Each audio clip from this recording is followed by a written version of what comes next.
नमस्ते दोस्तों। आज हम बात करेंगे सेफ्टी परफॉर्मेंस और उसमें जो अलग अलग पैरामीटर्स या कंसेप्ट्स है और उसमें फॉर्मूले जो है उसके बारे में। और ये जो सेफ्टी परफॉर्मेंस पैरामीटर्स है ये इंडियन स्टैंडर्ड IS 3786 1983 के हिसाब से हम देखेंगे, क्योंकि नॉर्मली जब इंडस्ट्रीज में बात की जाती है तो ओवरऑल इंडस्ट्री का सेफ्टी परफॉर्मेंस कैसा है या फिर डिपार्टमेंट का सेफ्टी परफॉर्मेंस कैसा है, तो वहां पे आपको कुछ स्पेसिफिक आउटपुट रिजल्ट्स या कैलकुलेशन चाहिए या फिर ग्राफिकल कुछ आउटपुट चाहिए। उस हिसाब से आपको ये सेफ्टी परफॉर्मेंस IS 3786 के हिसाब से मालूम चाहिए। तो इसीलिए अभी हम जो IS स्टैंडर्ड है जो 3786 जो एक्सीडेंट क्लासिफिकेशन सेफ्टी परफॉर्मेंस के अलग अलग पैरामीटर्स उसके बारे में बात करता है, उसके बारे में अभी डिस्कस करेंगे। तो ओवरऑल कंटेंट्स में हम बात करेंगे measurement and evaluation of safety performance Indian standard IS 3786, उसके फीचर्स, डेफिनेशंस और टर्मिनोलॉजीज। उसमें बहुत अलग अलग डेफिनेशंस है या टर्मिनोलॉजीज है, जैसे accident, incident, near miss incident, dangerous occurrence, disabling injury, non-disabling injury, reportable lost time injury, non-reportable lost time injury, days of disablement, partial disablement, temporary partial disablement, permanent partial disablement, total disablement, temporary total disablement, permanent total disablement, man hours worked, exposure hours, schedule charges for disabilities, statistical period, restricted work case RWC, first aid case etcetera. तो ये बहुत सारे terminologies है। ये terminology या definition जो है वो कंसेप्ट है आपको IS स्टैंडर्ड के हिसाब से देखना है। यानी जैसे हमको नॉर्मली एक्सीडेंट, इंसिडेंट ये सब मालूम रहता है, लेकिन आपको IS के हिसाब से देखना है, क्योंकि जो भी सेफ्टी परफॉर्मेंस का जो फैक्टर है या पैरामीटर्स है तो वहां पे आपको कैलकुलेशंस में ये सब यूज करना है। अभी जो सेफ्टी परफॉर्मेंस आपको चेक करना है कोई भी कंपनी का, तो उसको इंडिकेटर्स क्या है या पैरामीटर्स क्या है, तो उसमें है frequency rate, weighted frequency rate, severity rate, incidence rate, frequency severity index यानी कि FSI, safety score, cost factor, cost severity rate, activity rate, fatal accident frequency rate FAFR, leading and lagging indicators. तो ये अलग अलग indicators या parameters है जिसके basis पे आप सेफ्टी परफॉर्मेंस कंपनी का चेक कर सकते हैं। उसके अलावा जो है हमने जो एक्सीडेंट्स के बारे में बात की थी, तो आपको ऊपर एक्सीडेंट टर्मिनोलॉजी देखना है और यहाँ पे क्लासिफिकेशन ऑफ इंडस्ट्रियल एक्सीडेंट्स देखना है। तो ये क्लासिफिकेशन ऑफ एक्सीडेंट जो है वो एज पर IS 3786 है। तो यहाँ पे inguinal hernia, back injury, aggravation of pre existing condition, aggravation of minor injury, cardiovascular diseases, miscellaneous और अदर डिसेबिलिटीज इन्वॉल्व। और जो एक्सीडेंट एनालिसिस है तो उसमें क्या इन्वॉल्व होना चाहिए, उसमें क्या आपने स्टडी करना चाहिए, तो उसमें पॉइंट है methods of collating and tabulating data, record keeping data, accident incident occupational illness, trend analysis etcetera. तो अभी हम एक के बाद एक पॉइंट्स स्टडी करेंगे। सेफ्टी परफॉर्मेंस क्या है, तो सेफ्टी परफॉर्मेंस कोई भी ऑर्गेनाइजेशन का जो गोल रहता है जिसमें आपको सेफ्टी ओरिएंटेड क्वालिटी चेक करना है।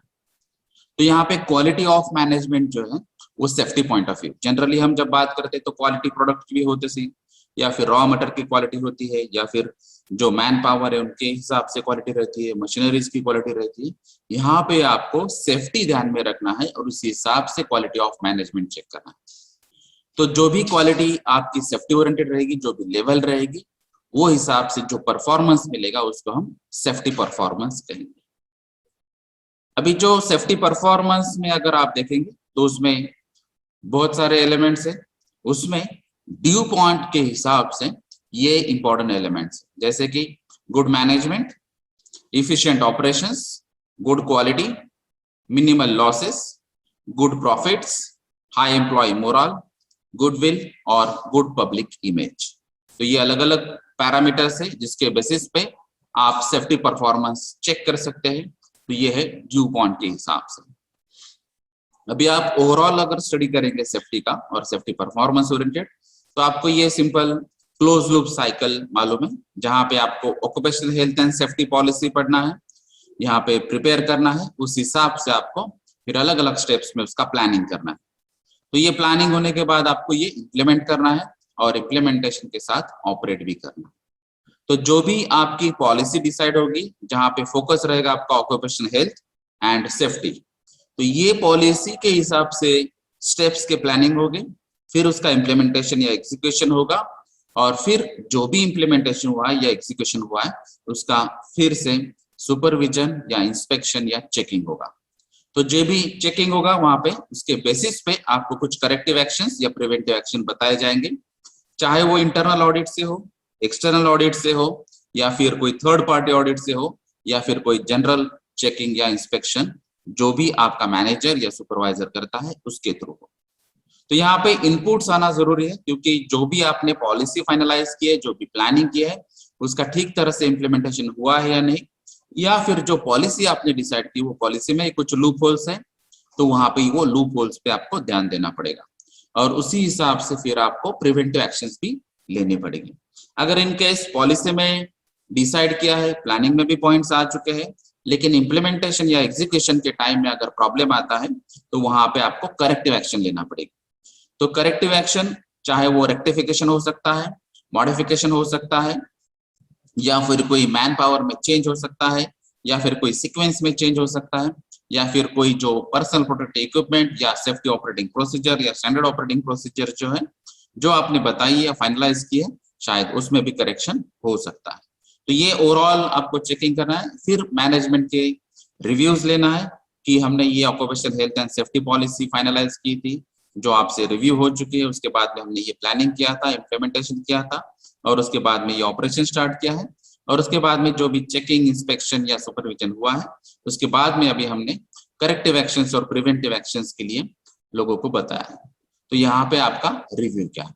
तो अगर मैनेजमेंट ने भी कुछ मेजर पॉइंट्स बताए हैं या फिर इनपुट्स दिए हैं, और मेजर इनपुट्स में अगर आपकी ओवरऑल पॉलिसी में पॉइंट्स रेक्टिफाई होते हैं या चेंज होते हैं, या प्लानिंग या एग्जीक्यूशन में चेंज होता है, तो वो आपको करना चाहिए। अगर आपको कोई फाइनेंशियल हेल्प चाहिए मैनेजमेंट से, या फिर आपको कोई मेजर डिसीजंस आपको मैनेजमेंट थ्रू चाहिए, तो वो भी यहाँ पे फाइनलाइज हो सकता है। और उसके बाद में फिर ये कंटिन्यूअल इंप्रूवमेंट चलता रहेगा, और मैनेजमेंट रिव्यू के बाद में वापस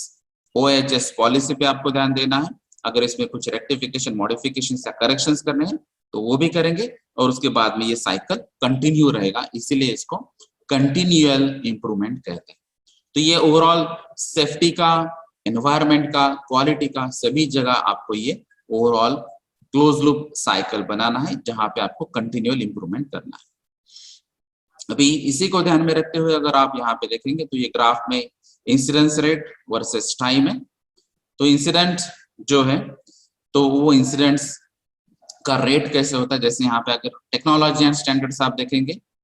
तो वहां पे ये पैरामीटर्स पे वो डिपेंड रहेगा। अगर यहाँ पे आप HSC मैनेजमेंट सिस्टम्स के हिसाब से देखेंगे तो यहाँ पे ये पॉइंट्स है, और वहां पे अगर आप इम्प्रूव्ड सेफ्टी कल्चर देखेंगे तो यहाँ पे ये बहुत सारे पैरामीटर्स से, अगर उसको आप ध्यान में रखेंगे तो with respect to time incident rate ये कम होते जाएगा।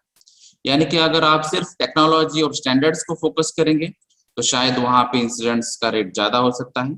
अगर आप HSC मैनेजमेंट सिस्टम फोकस करते हैं, इम्प्लीमेंट करते हैं, तो यहाँ पे शायद उससे भी कम इंसिडेंट रेट रहेगा। लेकिन अगर आपके कंपनी में सेफ्टी कल्चर डेवलप होता है तो ऑटोमेटिकली आपका ओवरऑल इंसिडेंट रेट ये नीचे ही रहेगा विथ रिस्पेक्ट टू टाइम। तो ये कल्चर डेवलप होने के लिए कुछ टाइम लगेगा। जैसे अगर आप SOPs पढ़ते हैं, SOPs पढ़ने के बाद आप फॉलो अप लेते हैं, तो ये एक कल्चर होता है कि आप ऑटोमेटिक ये स्टेप बाय स्टेप, अगर कुछ साल बाद, कुछ महीने बाद अगर आप ये काम करते रहेंगे। उसके अलावा जो भी वहां पे उन्होंने रिकमेंड किए हैं पर्सनल प्रोटेक्टिव इक्विपमेंट्स या प्रिवेंटिव एक्शंस या प्रिवेंटिव मेजर्स, तो वो भी अगर आप कंटिन्यू बेसिस पे करते हैं, अगर किसी कोई जो सुपरवाइजर या कोई वर्कर या एम्प्लॉय अगर नहीं करता है, अगर आप उसको बताते हैं कि ये ऐसा ऐसा SOP है, या फिर ये PPs आपको यूज करना चाहिए, या फिर ये इंजीनियरिंग कंट्रोल यूज करना चाहिए, उसी हिसाब से आपको काम करना है, तो आपका जो खुद का डिपार्टमेंट का या खुद का जो सेल्फ मोटिवेशन या सेल्फ इनिशिएशन है, उसके अलावा आप बाकी लोगों को भी मोटिवेट कर सकते हैं। और इसी हिसाब से ओवरऑल डिपार्टमेंट और फिर वो कंपनी का जो सेफ्टी कल्चर है वो ऑटोमेटिक डेवलप होता है। लेकिन ये जो आपका रूटीन है, ये रूटीन चेंज करने के लिए या सेफ्टी कल्चर डेवलपमेंट होने के लिए आपको टाइम लगेगा। तो ये स्टेप बाय स्टेप प्रोसेस होती है और ये टॉप टू बॉटम पर्कुलेशन होना चाहिए, यानी कि मैनेजमेंट का जो फोकस है वो सेफ्टी ओरिएंटेड होना चाहिए। उस हिसाब से उनका फाइनेंशियल सपोर्ट या जो इंस्पिरेशंस मोटिवेशन मिलने चाहिए वो अगर मैनेजमेंट से मिलते हैं तो ऑटोमेटिक आपके जो जनरल मैनेजर रहेंगे या मैनेजिंग डायरेक्टर्स रहेंगे, फिर उसके नीचे मैनेजर्स अलग अलग रहेंगे और उसके बाद में फिर आपके जो इंजीनियर, सुपरवाइजर, वर्कर, हेल्पर, वो सभी जगह ये जो मैसेज है, ये जो फोकस है, ये जो टारगेट्स या ऑब्जेक्टिव्स है, ये पर्कुलेट होंगे। अगर आपको ओवरऑल सेफ्टी कल्चर डेवलप करना है, इसी हिसाब से अगर आपने टॉप से ही यानी कि मैनेजमेंट रिव्यू में ही अगर ये टारगेट्स रखे हैं तो आपके यहाँ पे सेफ्टी कल्चर डेवलप होने के चांसेस बहुत ज्यादा है। तो यहाँ पे पैरामीटर्स क्या रहते हैं, जैसे अगर टेक्नोलॉजी और स्टैंडर्ड्स अगर आप देखेंगे तो यहाँ पे सिर्फ इंजीनियरिंग इंप्रूवमेंट्स रहेंगे, हार्डवेयर इंप्रूवमेंट्स रहेंगे, सेफ्टी एम्फेसिस रहेगा और जो एनवायरमेंट एंड हेल्थ के कंप्लायंसेस है वो आपको फुलफिल करना है। यानी कि जो लॉज बताता है वो मिनिमम रिक्वायरमेंट फुलफिल करना है, जो टेक्नोलॉजिकल या इंजीनियरिंग के जो चेंजेस है, जो स्टैंडर्ड्स है, वो आपको सिंपल फॉलो करना है। तो ये ऑलरेडी कन्वेंशनल मेथड है, यानी कि ये बहुत सालों से आप ये करते आ रहे हैं। उसके अलावा अभी जो कुछ इंडस्ट्रीज में हेल्थ सेफ्टी एनवायरमेंट ओरिएंटेड जो सिस्टम्स है वो आपको यहाँ पे इन्वॉल्व हो चुके हैं। उसके बाद में उसका रिपोर्टिंग, एश्योरेंस, कॉम्पिटेंस और रिस्क मैनेजमेंट, ये पैरामीटर्स आपको ध्यान में रखना है अगर आपके यहाँ पे HSE मैनेजमेंट सिस्टम है। तो इसकी वजह से इंसिडेंट रेट थोड़ा कम हो जाएगा। और अगर आपके पास यहाँ पे आपने बिहेवियरल बेस्ड सिस्टम्स जो BBS स्टडी रहता है, अगर आपके यहाँ पे बिहेवियर के बारे में सोचा जाता है, बिहेवियर के बारे में आपके यहाँ पे ट्रेनर्स है, यहाँ पे स्पेसिफिक डिपार्टमेंट्स है और आपके यहाँ पे अलग अलग प्रोग्राम्स होते हैं कि आपके यहाँ पे जो बिहेवियरल चेंजेस है उसमें इंप्रूवमेंट कैसे होनी चाहिए उसके बारे में। तो यहाँ पे सेफ्टी कल्चर डेवलप होने के लिए ये सबसे इंपॉर्टेंट पैरामीटर। फिर उसके बाद में विजिबल लीडरशिप, जो पर्सनल अकाउंटेबिलिटी या फिर जो पर्पस एंड बिलीफ है वो शेयर करना, या फिर जो परफॉर्मेंस है उसको अलाइन करना कमिटमेंट के साथ और एक्सटर्नल रिव्यूज के साथ, और फिर जो HSE ओरिएंटेड जो डिलीवर बिजनेस वैल्यू है उसको भी ध्यान में, क्योंकि बहुत सारी कंपनीज स्पेशली अगर हम बात करेंगे तो डेवलप कंट्रीज में जो कंपनीज हैं जहाँ पे जो इंडस्ट्रीज आपकी अगर एक्सपोर्ट करती होगी या फिर आपकी मल्टीनेशनल कंपनीज है तो यहाँ पे ये बिजनेस वैल्यू में भी चेंज होता है। अगर आपके यहाँ पे सेफ्टी कल्चर डेवलप होता है और आपको मालूम होता है तो ऑटोमेटिकली उसकी मार्केटिंग हो जाती है और पब्लिसिटी हो जाती है। जैसे अभी मैं कुछ 10 कंपनीज में जाता हूँ तो 10 में से 2 कंपनीज ऐसे रहते हैं कि आपको खुद से ही, आपको कोई बोलता नहीं है कि इस कंपनी के बारे में आप बोलिए, लेकिन आप खुद से ही बोलेंगे 4 लोगों को, 10 लोगों को, ये कंपनीज में स्टार्ट टू एंड यानी कि एंट्री टू एग्जिट तक ये ओवरऑल सेफ्टी कल्चर यहाँ पे डेवलप हो चुका है और ये अलग अलग सिस्टम्स यहाँ पे इम्प्लीमेंट हो चुके हैं। और ऐसे कुछ सारे सिस्टम्स हैं जो शायद बाकी की कंपनीज में भी वहां पे इम्प्लीमेंट हो सकते हैं लेकिन उन्होंने नहीं किया, लेकिन ये कंपनीज ने किया। तो वहां पे ऑटोमेटिकली आपको स्टैटिस्टिकल डेटा बताएगा कि यहाँ पे जो इंसिडेंट्स या एक्सीडेंट हो चुके हैं वो बहुत कम है, लेकिन ये कल्चर डेवलप करने के लिए उनको शायद कुछ 2 साल, 5 साल, 10 साल लगे होंगे। तो ये आपको ध्यान में रखना है कि आपको लॉन्ग टर्म टारगेट अगर आप रखेंगे तो ऑटोमेटिकली आपके जो इंसिडेंस रेट है विथ रिस्पेक्ट टू टाइम वो कम हो सकते हैं। तो इसीलिए आपको अलग अलग पैरामीटर्स पे ध्यान देना पड़ेगा। तो यहाँ पे जो इंडिकेटर्स है हमने जो IS स्टैंडर्ड के हिसाब से बताए, तो ये है frequency rate, weighted frequency rate, severity rate, incidence rate, frequency severity index, safety score, cost factor, cost severity rate, activity rate और FAFR यानी कि फैटल एक्सीडेंट फ्रीक्वेंसी रेट। इसके बारे में अभी हम देखेंगे। तो IS 3786 का मेन टाइटल क्या है, उसके फीचर्स क्या है, तो ये सबसे पहले बात करेंगे। तो इसमें अगर आप देखते हैं तो ये है method for competitions of frequency and severity rates for industrial injuries and classification of industrial accidents. तो IS 3786 के टाइटल के हिसाब से एकदम क्लियर बात कही गई है कि यहाँ पे जो कॉम्पिटिशन है यानी कि कैलकुलेशंस जो है, तो अलग अलग मेथड्स यहाँ पे दी गई है